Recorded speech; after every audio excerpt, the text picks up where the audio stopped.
Now, Siobhán Finn is the Project Director of Cork Innovates and recently appointed the City Region Coordinator for the Startup Gathering, which will be happening in October of 2015. Owen Costello, who's heading up that, is a former client of ours, actually. And so I'll hand you over now to Siobhán.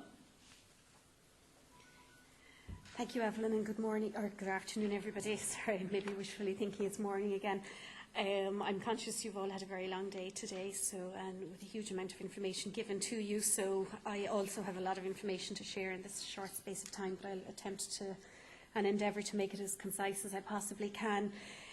As Evelyn said, my name is Siobhán Finn, and I am one of the board members of the Startup Ireland Partnership. I also sit on the National Steering Group for Startup Ireland, and I'm also the City Coordinator for the Gathering 2016, and in addition to that, my day job is Project Director for Cork Innovates.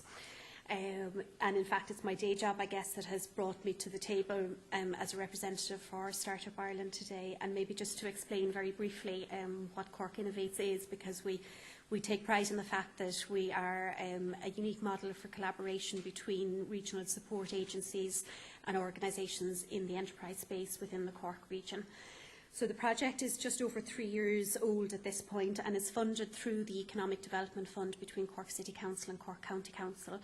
The Economic Development Fund is in itself a unique fund exclusive to the Cork City and County region, and was founded on the basis of collaboration and cooperation between our local authorities. The reason I'm saying all of this to you is I guess in the context of open data and sharing of data between local authorities, it is very important to recognise that this kind of collaboration is critical when it comes to the support of the enterprise space right throughout Ireland. So that the model that we have used in Cork, where we have 11 different partners under the Cork Innovates umbrella, is now a model that will be replicated throughout other regions of Ireland under the Startup Gathering. So to give you a sense of who those partners are, and all are very critical both in terms of their support of the enterprise space, but also on a much broader scale and in the context of what you're all here for today, which is the contribution to the world of open data. So those partners would include UCC and CIT, our two local authorities, Cork Chamber, who house Cork Innovates. We have Cork BIC at the table. We also have our 4 local enterprise offices, and we have Enterprise Ireland, so a total of 11 organisations in total supporting the Cork Innovates umbrella brand.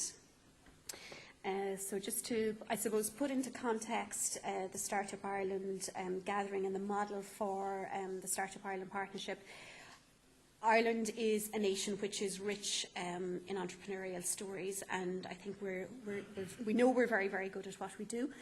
We may not be so good at promoting the story, and we certainly need to be promoting it an awful lot more and engaging and fostering the growth of our entrepreneur through the lifetime of a company or a number of companies, depending on the number of ideas that an individual entrepreneur will pursue over his or her lifetime.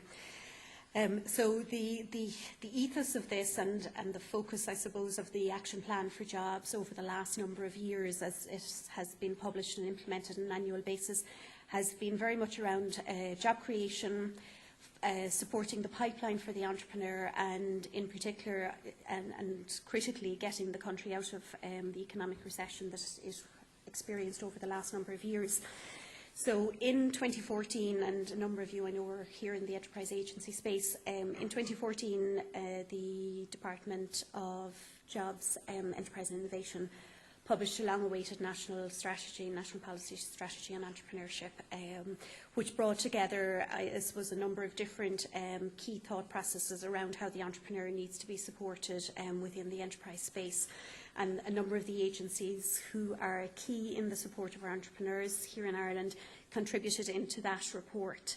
As a result of that particular report, I would say that the current Action Plan for Jobs, the 2015 Action Plan for Jobs, is very much focused on tightening the pipeline for the entrepreneur, helping the entrepreneur move through the pipeline of supports from pre-startup stage to a point where he or she are in a position to scale their business successfully, either on a local level, regional level, or on an international stage. In support of that, and very much reflective of the fact that two-thirds of all new jobs that are grown here within the Irish economy come through startups within their first 5 years of business. So the value of the startup community cannot be underestimated in Ireland. And in addition to the job that comes, for each new job that comes out of the startup company, it is estimated that somewhere between 1.5 and 2 additional jobs are created as a result of direct job creation within the startup space. You have the indirect job creation as well. So the sharing of data around that is critical in terms of understanding where the jobs are coming from, what the knock-on and the spillover effect is, and where our emergent industries are, and where the high growth patterns lie for our entrepreneurs. Very much within this year's action plan for jobs, there's a very strong focus on regionalisation of the action plan and spreading job growth and economic development right across the country.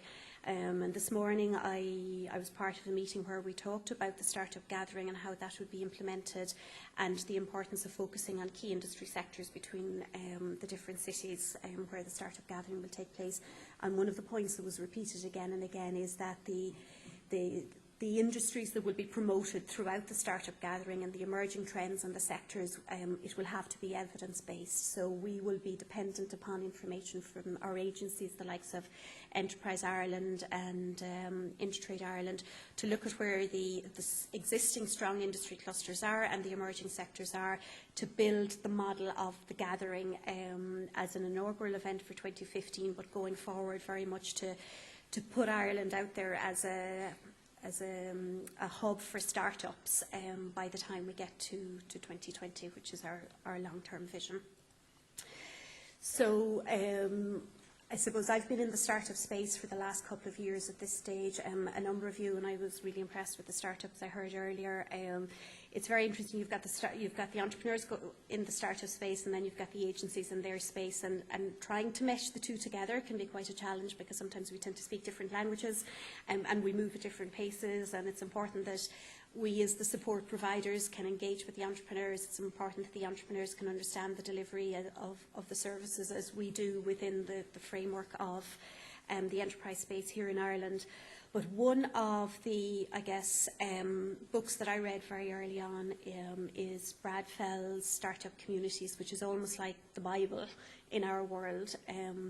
And Brad Fell was a very successful entrepreneur in the Boulder community in Colorado. And he was an entrepreneur who spent time as a VC, and the book is written, I suppose, from a very practical perspective in terms of what the entrepreneur needs, and it's very much, I suppose, simply broken down by the entrepreneur, for the entrepreneur, with the entrepreneur. So it's very much about putting the entrepreneur at the grassroots of everything that we do. When I say we, I talk about the agencies and the organisations that support entrepreneurship. So understanding the needs of the entrepreneur and building a support system from the grassroots up to facilitate the needs of that entrepreneur in starting, growing and scaling his or her particular business.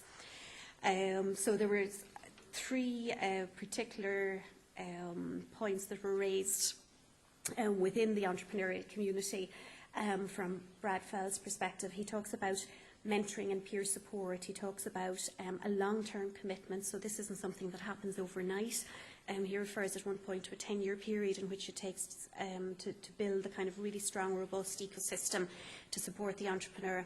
And he talks about ongoing engagement. Now, I'm quite certain that some of you know Owen Costello and have met him on different occasions over the last number of months. Owen, as Evelyn mentioned, is the CEO and founder of Startup Ireland.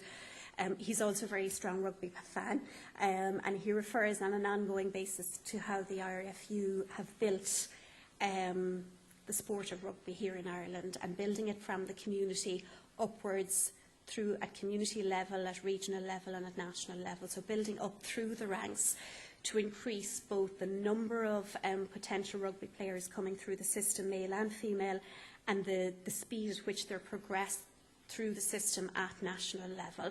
So this very much reflects similarly the journey of the entrepreneur and the need for us as individuals and agencies that support entrepreneurs in this space, that in order for us, for Ireland to be recognised as a global startup hub by 2020, we need to be focusing on A, the number of entrepreneurs coming through the system, and B, the speed at which they're helped travel through the system, and the speed in which they're engaged with, and the speed in which we work with idea generation, business model planning, investment, scaling outwards onto international markets, or if they so choose to sell on their business, if that's the route they opt for. But at all points, understanding what the journey of the entrepreneur is and supporting that journey at every touch point.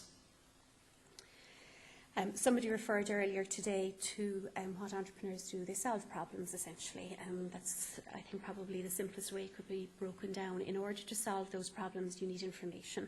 The kind of information sharing and the kind of open data processes that have been talked about today are exactly what the entrepreneur need to be hearing in order to flesh out their idea, in order to scale their idea, in order to market test their idea, and in order to understand whether or not in the long term there's actually a viable business offering there. Not dissimilarly, we as decision makers need to understand what kind of information is out there in order that we can develop the frameworks, the policies that drive the decision making, that provides the support to take the entrepreneurs on the journey. So the sharing of information across so many levels is so critically important. And if there's one challenge that I have seen over the last couple of years, and Pauline did say to me that if I had anything that I wanted to put out there today, to please put it out there, and I had a conversation with Owen from the CSO earlier about this. One of the challenges that even supporters of entrepreneurs like myself have is there's absolutely a huge volume of information out there. It's get it all in one place so that we can understand it, we can access it, we can interpret it, we can break it down, and we can measure what's going on, even between regions. So if I know there's X number of HPSUs in this country, why are the vast majority of them located in a particular region? Why is there a much lower level in another region, in a region that has the capability to produce the HPSUs but isn't punching at its weight, not to mind above its weight? Why is that happening? And this isn't a criticism of any service that anybody is providing already within the space. It's just that we need to be doing it a lot better and a lot faster to become much more competitive, to compete on an international scale, because there's a whole lot of other communities out there competing internationally as well when it comes to place branding, when it comes to open city region marketing, when it comes to promoting themselves as startup communities. So if we here in Ireland and within Ireland, between Cork, Dublin, Waterford, Limerick, Galway and so many other cities and towns throughout the region, if we're to be pushing ourselves out there as a community and as a nation that supports entrepreneurs and does so very, very actively, we need to be consolidating the kind of information that's available into one place, and we need to be articulating it really, really loudly as well. And that's something, and I don't know if Niamh Bushnell, who's the Dublin Commissioner for Tech Startups, I don't know if she's been here at any point today, but it's something I heard Niamh say very specifically at the Dublin Vision 2020 Forum last September in the Google headquarters, where we're really good at what we do. We need to be telling the story so much more. Part of telling the story, and I'll skip on a little bit because I am conscious of time, is the Startup Ireland Partnership. Now, what's interesting about the Startup Ireland Partnership is that it's a collaboration between public and private, and I guess it's probably one of the things that attracted me to it, in that there's absolutely the necessity to have the key decision makers and the framework in place to make the difference. And then there's the need for the entrepreneurs to be involved as well, to project their companies forward, and for us as decision makers and policy influencers and business leaders to be able to engage with the particular group in question in order to streamline the journey and the process. So moving very quickly to what Startup Ireland and our vision is about. It's very much about making Ireland a global hub for startups by 2020. And to do this in conjunction with our own entrepreneurial talent here in Ireland, the entrepreneurial talent abroad amongst our diaspora, and working with the stakeholders within the space to make this happen. So, what's happening for the gathering? It's 5 days, 5 cities, from October the 5th to the 10th. The 5 cities are Dublin, Waterford, Cork, Limerick and Galway in that order. So starting in Dublin, Dublin is the 5th, Waterford is the 6th, Cork is the 7th, Limerick is the 8th, Galway is the 9th, back into Dublin then on the 10th. Each one of those cities during the day in question will showcase the best of what it has to offer and the best of what it wants to offer in terms of both existing industry strengths and emergent industries. The agencies and organisations will be involved, the universities, the ITs, the business innovation centres, the industry clusters, the business representative organisations, the chambers, the likes of the ITs at Cork, and so many more. And the central message will be very much about pushing the entrepreneurs through the pipeline, facilitating engagement at a very early level with those entrepreneurs, and ultimately, at the end of the day, creating the kind of density and velocity we need to push out job creation. And again, to come back to the message of Ireland is going to be a global startup hub by 2020. I'm wondering if I talk faster, do I get more in before the time runs out? Okay, perfect, okay. So those are our city coordinators in the 5 different cities. Our website is startupgathering.ie. If you go on to the Startup Gathering website, you'll find each of our coordinators. I'm here until the end of today, so I have my business card with me as well if anybody wants to take that and make contact with me following on from there. And that's pretty much it for the time I'm allowed, so thank you very much.